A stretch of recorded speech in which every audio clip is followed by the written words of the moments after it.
Good morning. Welcome to our week of Thanksgiving Psalms. It's good to be with you on this week of Thanksgiving as we walk together through our some of our favorite Psalms of Thanksgiving. Yesterday we looked at one of my personal favorite Psalms, Psalm 100. It's a great psalm of just giving thanks to the Lord. We are the people of his pasture, the sheep of his pasture. I love that line. So today we're going to look at that was a short one, 5 or 6 verses.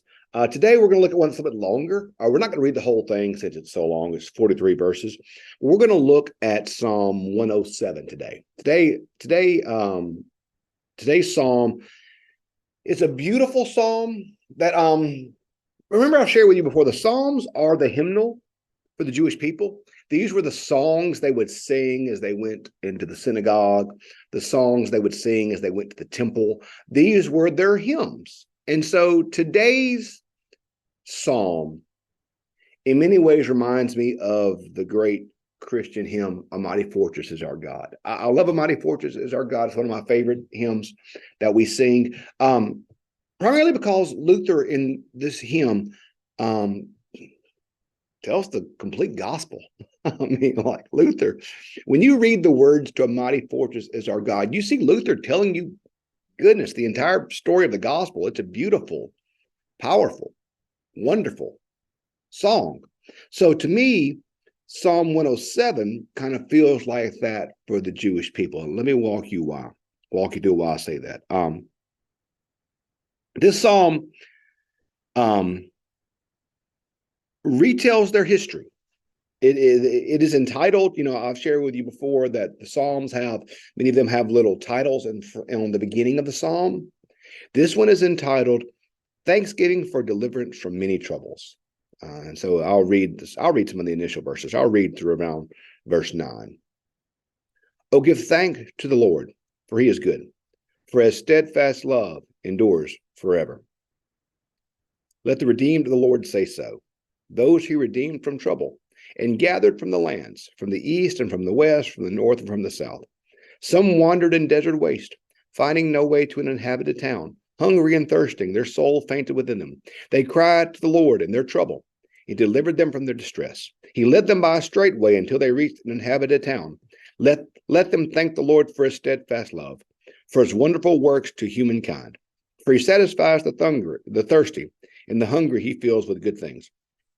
Then it continues, verse 10. Some sat in darkness and gloom, prisoners in misery and irons. They had rebelled against the words of God and spurned the counsel of the Most High. Their hearts were bowed down with hard labor. They fell with no one to help. They cried to the Lord in their trouble. He saved them from their distress. He brought them out of darkness and gloom and broke their bonds asunder. Let them thank the Lord for his steadfast love, for his wonderful works for all humankind. And so we see just a retelling of where the people had wandered. Verse 17, some were sick through their sinful ways because their iniquities endured affliction. They loathed any kind of food. They drew near to the gates of death.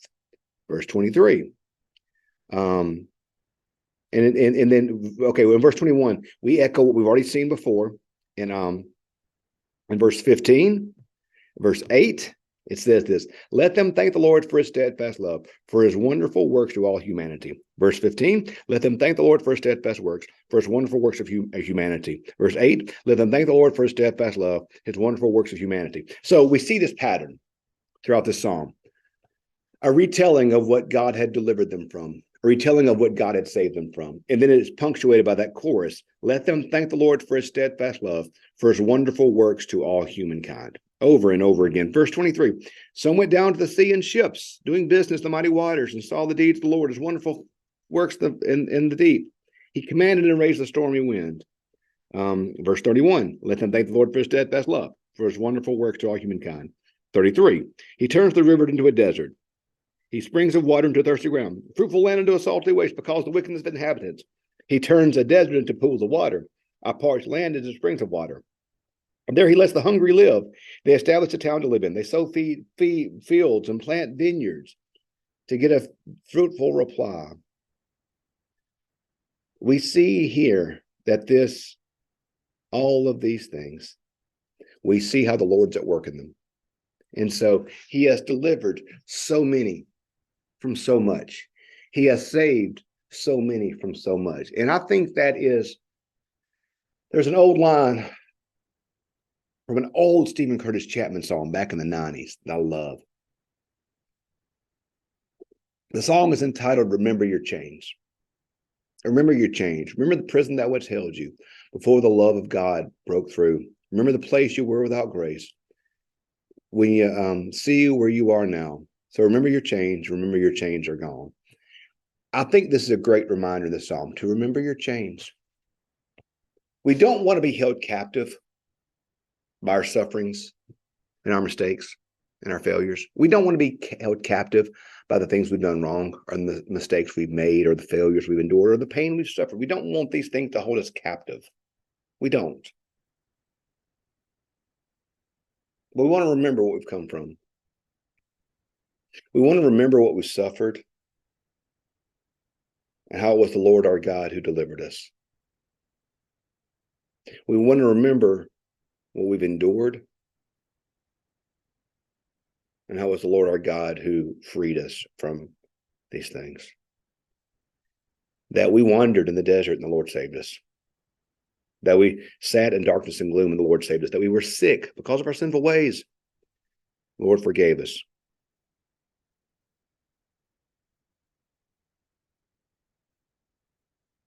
We've been through tough times, y'all.